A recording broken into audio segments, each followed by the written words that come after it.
Assalamualaikum warahmatullahi wabarakatuh.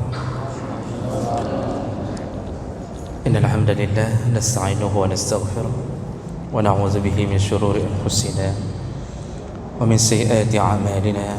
May yahdihillahu fala mudilla lahu wa may yudlil fala hadiya lahu. Asyhadu an la ilaha illallah wahdahu la syarika lahu wa asyhadu anna Muhammadan 'abduhu wa rasuluhul karim. Allahumma salli wa sallim ala nabiyyina wa sayyidina Muhammadin wa ala alihi wa ashabihi ajma'in. Amma ba'd. Rabbi shrah li sadri wa yassir li amri wa hlul 'uqdatam min lisani yafqahu qawli. Segala puji bagi Allah, kemudian salawat dan salam kepada Rasulullah, pada keluarga dan seluruh sahabat-sahabatnya. Ya Allah, muliakan insya-Allah jamaah salat asar yang telah berhadir, dan semoga kehadiran kita tercatat di sisi Allah Subhanahu wa taala. Kita akan sambung pelajaran kita masih seputar adab bersedekah. Di pertemuan yang lalu kita sudah membahas di antara adab sedekah, yaitu bersedekahlah dengan harta yang halal. Karena bersedekah dengan harta yang buruk atau harta yang didapatkan dari pekerjaan yang haram, maka sedekahnya sia-sia di sisi Allah. Tidak akan diterima, tidak akan makbul sedekah dari harta yang haram. Kemudian kita juga sudah belajar di antara adab bersedekah, yaitu hendaknya di saat dia menyedekahkan sesuatu, maka sedekahkanlah yang paling dia cintai. Artinya barang atau harta yang paling dia cintai, yang paling dia sukai, itulah yang paling baik untuk disedekahkan. Jangan menyedekahkan sesuatu yang buruk kepada orang lain lalu menyimpan yang baik-baik untuk kita. Itu maksudnya. Kemudian yang terakhir yang sudah kita bahas di pertemuan yang lalu, di antara adab sedekah adalah hendaknya dia menyembunyikan sedekahnya. Itu lebih baik daripada menampakkan sedekah. Walaupun menampakkan sedekah pahalanya tetap sempurna di sisi Allah selama tidak dihiasi dengan penyakit riya, tetapi menyembunyikan sedekah terutama kepada fakir miskin itu lebih utama. Itu sekaligus menutup jalan menuju ke riya dan sekaligus untuk menyimpan marwah atau kehormatan orang miskin. Jadi orang miskin ini jangan diekspos seakan-akan mereka adalah orang-orang yang selalu layak untuk kita jadikan sebagai objek sedekah. Baik, kita sambung berikutnya. Adab sedekah berikutnya adalah hendaknya seseorang ketika bersedekah segerakan sedekah di waktu sehat. Jadi waktu kita masih dalam keadaan sehat badan, sehat pikiran, bukan dalam keadaan sakit, itu lebih utama bersedekah. Jadi orang sehat bersedekah lebih utama daripada orang sakit bersedekah. Rasulullah sallallahu alaihi wasallam ketika seorang bertanya kepadanya, ayyus sadaqah afdal, sedekah mana yang paling baik ya Rasulullah? Rasulullah menjawab, anta saddaqa wa anta sahihun syahihun. Sebaik-baiknya sedekah adalah ketika engkau dalam kondisi sehat, sahihun, engkau benar-benar dalam kondisi bukan orang sakit. Kenapa bisa begitu? Karena kalau bersedekah di waktu sakit, kita ada sedikit unsur keterpaksaan. Jadi keikhlasan hati itu dijembatani oleh perasaan ingin sembuh. Jadi kita waktu memberi waktu sakit, kita kasih, lalu kita minta nama doa kelong berpulih. Jadi sedekah kita iringi dengan harapan berpulih. Tapi sedekah orang sehat itu tidak ada harapan untuk sembuh, tapi benar-benar dia lakukan karena Allah. Makanya bersedekah di waktu sehat itu disegerakan. Insya-Allah kalau kita sering bersedekah di waktu sehat, ketika datangnya sakit, maka sedekah itulah yang akan menjadi sumber keberkahan dan kasih sayang Allah kepada kita. Jadi ingat-ingatlah Allah di waktu sehat, maka Allah akan mengingat kita di waktu sakit. Jadi waktu sehat kadang-kadang hanya ingat-ingat ke Allah. Jadi hidup hanya terus memikirkan dunia. Sedekah tidak ada, tapi untuk menghabiskan urusan-urusan dunia itu luar biasa. Urusan untuk rekreasi, persiapan menuju rekreasi, itu sampai beli ban mangin, mandum ban mangin, maksudnya beli ban untuk bisa mapung. Ban dah ke mata manusianya. Sampai supaya untuk ban berenang itu siam, Pak. Sampai 5 ban siam. Persiapan untuk tinggal di hotel siam. Walaupun 400,000 semalam siam. Lengkap, Tupperware macam model. Untuk taruh bawang satu, untuk taruh itu pun beda, bawang merah, bawang putih beda Tupperware-nya. Oh Masya Allah, luar biasa. Sekali rekreasi, padahal enggak jauh, Pak. Paling mungkin kata Kengon lah, sekali rekreasi habis dana sekitar 2 juta 3 juta dianggap aman. Tetapi untuk orang yang membutuhkan, dia tidak berani keluarkan. Tapi untuk menyenangkan nafsunya, dia keluarkan.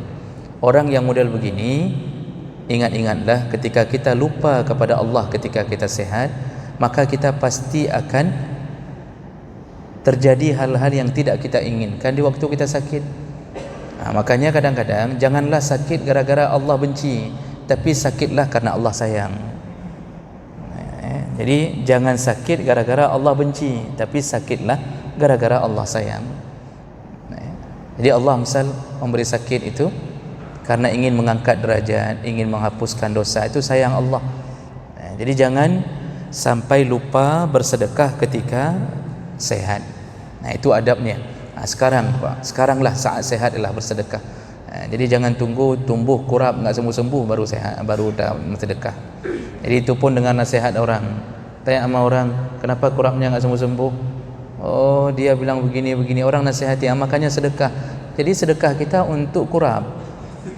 Sedekah kita untuk panu, untuk setrum, untuk bukan lagi betul-betul ikhlas ingin mengharapkan redha daripada Allah. Makanya Nabi mengatakan sedekahmu di waktu sehat itu adalah yang terbaik. Kemudian adab berikutnya tadi Nabi menyebutkan juga syahih. Adab berikutnya pada kalimat Nabi, sedekahmu yang paling baik ketika engkau syahih. Syahih itu engkau merasa berat mengeluarkannya. Tahsyal faqra wa ta'mal ghina. Maksud berat mengeluarkan, engkau sendiri takut jatuh ke miskin dan engkau masih berharap-harap menjadi kaya. Ini ketika perasaan ini masih ada, jadi kita sendiri butuh uang itu. Kita butuh untuk bangun rumah, kita butuh untuk meluaskan rumah, kita butuh untuk beli kenderaan yang lebih baik. Kita butuh. Di saat perasaan kita membutuhkan, juga kita khawatir anak kita sendiri tidak makan, kita khawatir kompor kita tidak berasap. Tiba-tiba ada orang yang membutuhkan. Disinilah beradu dua kepentingan. Kepentingan untuk orang lain atau kepentingan untuk diri kita sendiri. Dan ternyata orang yang berani mengeluarkan sedekah ketika beradu harapannya, yaitu harapan memberi kenyamanan ke orang lain atau memberi kenyamanan pada dirinya sendiri, disinilah duduknya sedekah terbaik. Jadi kita kan masih banyak angan-angan kita, Bapak Ibu, maka Allah. Manusia ini tidak putus angan-angan. Orang kalau sudah berangan-angan selalu merasa muda, kata para ulama. Pikirannya selalu muda. Kenapa? Harapannya begitu jauh. Padahal umur kadang pelimang, rambut sudah putih. Tapi kalau orang yang hidup dengan angan-angan, maka dia akan selalu merasa muda. Dia akan selalu memikirkan perencanaan hidup, padahal sudah tua.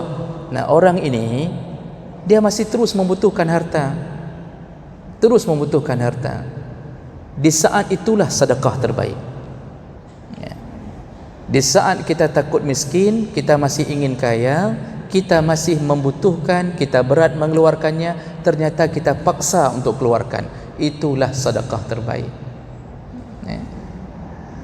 Dulu di zaman Nabi SAW, ketika Nabi kedatangan seorang tamu, dia bertamu ke rumah Rasulullah. Nah, ketika salat berjamaah, Rasulullah ajak ke masjid. Lalu kemudian Rasulullah mengatakan kepada sahabatnya, siapa yang mau melayani tamuku? Kenapa Rasulullah menawarkan itu? Karena Rasulullah tidak punya makanan untuk bisa diberikan ke tamunya. Jadi Rasulullah menawarkan ke sahabat, siapa yang mau melayani, menyambut tamuku ini?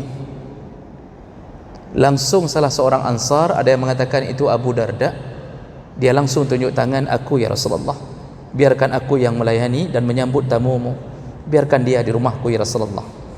Nah, kemudian tamu ini pergi bersama Abu Darda. Lalu kemudian sampai di rumah, Abu Darda segera menyuruh istrinya, dia bertanya ke istrinya, masih ada makanan yang tinggal? Itu kejadian di malam hari. Kata istrinya, ada, tapi hanya cukup untuk anak kita saja, sedangkan anak kita ini belum makan. Kata Abu Darda, sudah, tidurkan anak-anak, janji saja sama mereka, nanti kalau sudah masak kita bangunkan. Lalu si istri menidurkan anak-anak dengan harapan nanti kalau sudah masak akan dibangunkan.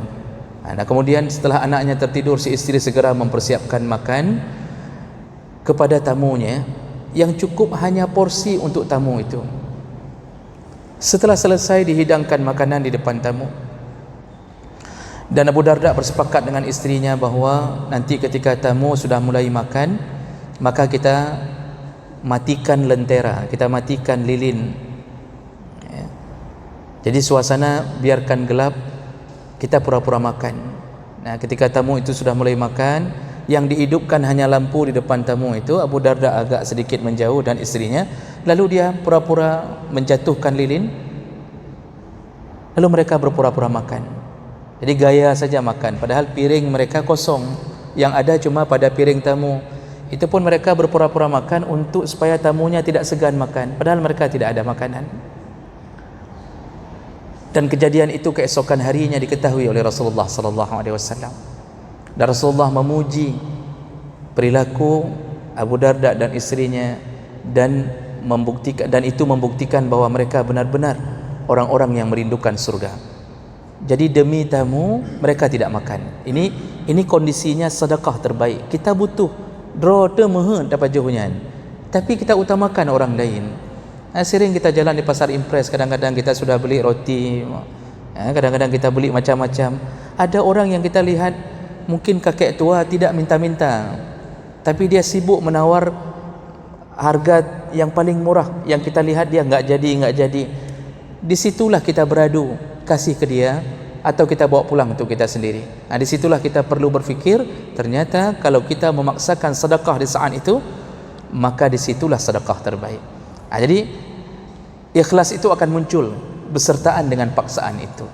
Nah, jadi ini yang perlu dipahami, bahwa jangan menunggu sedekah ketika sakit, dan jangan sampai bersedekah ketika kita merasa sudah tidak aman. Tapi di saat kita aman, disitulah kita berikan sedekah. Adab berikutnya, ketika bersedekah, utamakan dulu sedekah yang wajib. Kepada siapa kita sedekah yang wajib? Kepada keluarga. Jadi menafkahi orang yang disuruh nafkahi itu lebih utama daripada memberi sedekah kepada orang yang tidak wajib kita nafkahi. Rasulullah sallallahu alaihi wasallam menyebutkan dalam hadis riwayat Bukhari, khairus sadaqah ma kana an dhahri ghina wabda biman ta'ul. Sedekah terbaik adalah sedekah yang dikeluarkan setelah keperluan yang wajib, dan mulailah memberi dari keluargamu lebih dahulu. Artinya orang yang wajib engkau tanggung nafkahnya lebih dahulu. Dalam hadis yang lain Rasulullah menyebutkan dalam hadis riwayat Muslim, dinarun anfaqtahu fi sabilillah, seandainya 1 dinar engkau infakkan ke jalan Allah, wa dinarun anfaqtahu fi raqabah, 1 dinar engkau berikan nafkah atau sedekah kepada budakmu, wa dinarun tasaddaqta bihi ala miskin, dan 1 dinar engkau berikan kepada orang miskin, wa dinarun anfaqtahu ala ahlik, dan 1 dinar engkau berikan kepada keluargamu, a'zamuha ajran allazi anfaqtahu ala ahlik. Jadi kalau dibandingkan dengan sebuah sedekah itu, kata Rasulullah, fi sabilillah, artinya ke masjid atau ke mana saja, lalu ke budak, lalu ke orang miskin, lalu kepada keluargamu, maka yang paling baik yang mana? Ma anfaqtahu li ahlik, yaitu sedekah yang engkau berikan kepada keluargamu sendiri. Jadi jangan salah-salah faham. InsyaAllah kadang-kadang seorang suami tidak tahu mana afdaliyatul amal, tidak tahu mana amalan yang lebih afdal. Kadang-kadang dia dapat gaji, dia utamakan dulu orang yang tidak wajib dia nafkahi. Dia traktir teman-teman sekantornya, dia traktir kadang-kadang siapa saja, atau dia berikan sebahagiannya ke masjid, padahal belum dia lakukan kewajibannya kepada anak istrinya. Maka yang terbaik itu adalah memberikan kepada istri dan anak-anak. Kalau ada orang tua yang miskin, maka orang tua tetap wajib menjadi tanggungjawab anak, wajib. Jadi utamakan itu dulu, kirimkan ke orang tua dulu sekitar 500.000 atau 1 juta per bulan, kemudian bahagiakan istri. Ingat, karena istrilah yang memelihara anak-anak kita, istrilah yang membuat kita pulang ke rumah dengan nyaman, istri yang berlelah-lelah di dalam rumah kita, maka utamakan memuliakan istri. Ini ada hadir para istri di belakang, cukup senang ke dengarnya. Betulnya ustaz, betul. Ini lanjut aja ustaz, lanjut aja ustaz. Begitu kata istri di belakang. Tapi memang begitulah Bapak Ibu belakang Allah. Bahagiakan dulu istri. Makanya kalau banyak istri susah membahagiakannya. Karena harus banyak yang harus dibagi-bagi. Jadi kemudian anak-anak, bahagiakan dulu anak-anak kita, baru bahagiakan anak orang lain. Ini dengan anak orang lain, Masya Allah, nampaknya om itu baik kali, om itu baik kali. Dengan anak sendiri yang bilang, ayah ken aku kriat orang. Anak orang bilang, om itu baik kali, ya om baik. Anak kita sendiri kok benci ke kita, Pak? Dulu sudah berapa kali janji beli sepeda, sudah menyebut 5 nama ikan, tetap enggak dapat sepeda juga. Masya Allah. Ini dek, kalau dapat ranking 1, ayah beli sepeda ya nak ya. Udah 5 kali Pak, tidak ada sepeda itu. Oh, siang janji nanti buka puasa dengan burger, ditunggu malam, mi calu dia ganti. Masya Allah. Jadi Bapak Ibu yang dimuliakan Allah, jangan salah faham. Yang terbaik sedekah itu adalah keluarga sendiri, baru berikan kepada orang lain. Bawa jalan-jalanlah istri, bahagiakanlah. Mereka itu dengan kita bawa-bawa saja Pak, kelelahannya hilang. Itu hilang sama sekali. Cukup bawa-bawa ke mall saja. Bapak kalau sudah lihat isteri ngambek, sudah nampak mulai mepep-pep, ilung cukup hek dari bengah hidrona mangat di kantor miup asih, ilu blow asih, hana blow. Kan asih ni blow, asih ni blow gelung katanya. Begitu kata isteri. Jadi Bapak Ibu belakang Allah Subhanahu Wa Taala, cukup hanya dengan memberi, isteri itu hilang kelelahannya. Bawa dia jalan-jalan ke mall. Kemudian ganti kita yang lelah menunggu dia tidak keluar-keluar.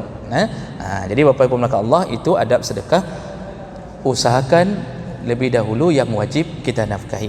Kemudian barulah adab berikutnya, setelah keluarga yang wajib ditanggung nafkah, sedekah berikutnya kepada kerabat. Jadi pahami dulu yang mana lebih afdal.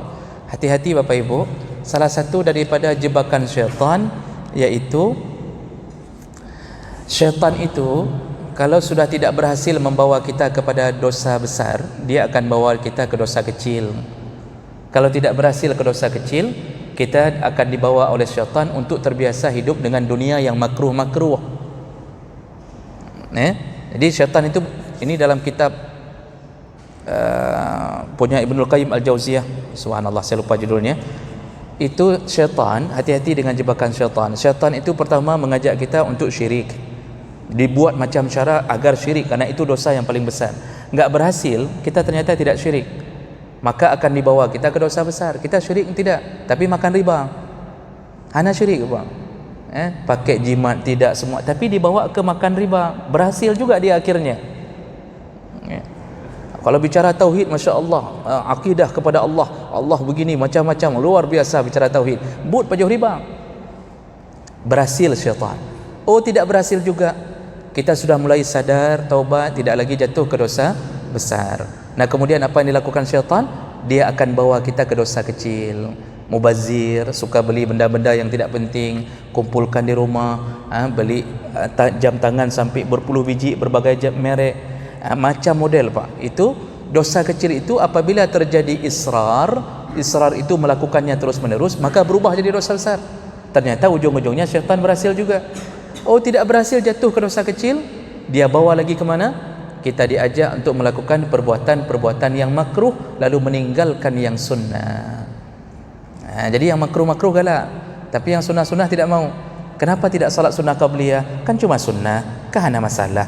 Kenapa tidak puasa sunat? Kan cuma sunnah, enggak ada masalah. Tapi kalau dengan makruh, kenapa engkau makan hal-hal yang makruh? Kan cuma makruh, kan enggak ada dosa. Jadi yang makruh diutamakan, yang sunnah dia tinggalkan. Ini juga pekerjaan syaitan. Kalau tidak berhasil juga, enggak berhasil, maka syaitan akan membuat kita tidak tahu mana amalan yang lebih afdal. Hati-hati dengan jebakan syaitan. Syaitan akan membuat kita tidak tahu mana amalan yang lebih afdal. Kita lupa orang tua kita, kalau laki-laki, tetap lebih utama daripada memuliakan isteri. Ini contoh barang. Makanya ada suami lebih memuliakan isteri daripada orang tua kandungnya sendiri. Ini orang sudah tidak tahu mana amalan yang lebih afdal. Orang tua tetap lebih afdal di sisi seorang anak laki-laki daripada istrinya. Artinya dua-duanya disuruh muliakan. Cuma kalau ditanya, tetap orang tua nomor satu. Nah, jadi dibuat bingung. Nah, contohnya tadi seperti begini. Kita bersedekah ke orang lain, kita kasih. Ke keluarga yang lebih afdal kita tidak kasih. Ini kita dibawa oleh syaitan, terjebak ke dalam dunia, tidak tahu mana amalan yang lebih afdal. Tahajud, Masya Allah, luar biasa. Sampai tahajud 8 rakaat dari jam 2 sampai subuh. Menjelang subuh tidur. Hana kerja teman yang subuh. Padahal yang lebih afdal salat subuh 2 rakaat ke masjid daripada tahajud 8 rakaat. Artinya kalau bisa lakukan dua-dua, lakukan dua-dua. Tapi jangan salah pilih. Jadi kenapa memuliakan tahajud sehingga meninggalkan salat subuh? Bahkan salat sunnah 2 rakaat sebelum subuh itu lebih besar pahalanya. Ini ada orang tinggalkan. Sampai Nabi mengatakan, kata Aisyah radhiyallahu anha, Nabi mengatakan salat sunnah 2 rakaat sebelum subuh itu lebih besar pahalanya daripada seluruh dunia dan isinya. Itu kita tinggalkan, tapi yang lain kita utamakan. Maka jemaah belaka Allah, mana lebih afdal sedekah setelah keluarga? Yang terafdal adalah sedekah untuk kerabat kita sendiri.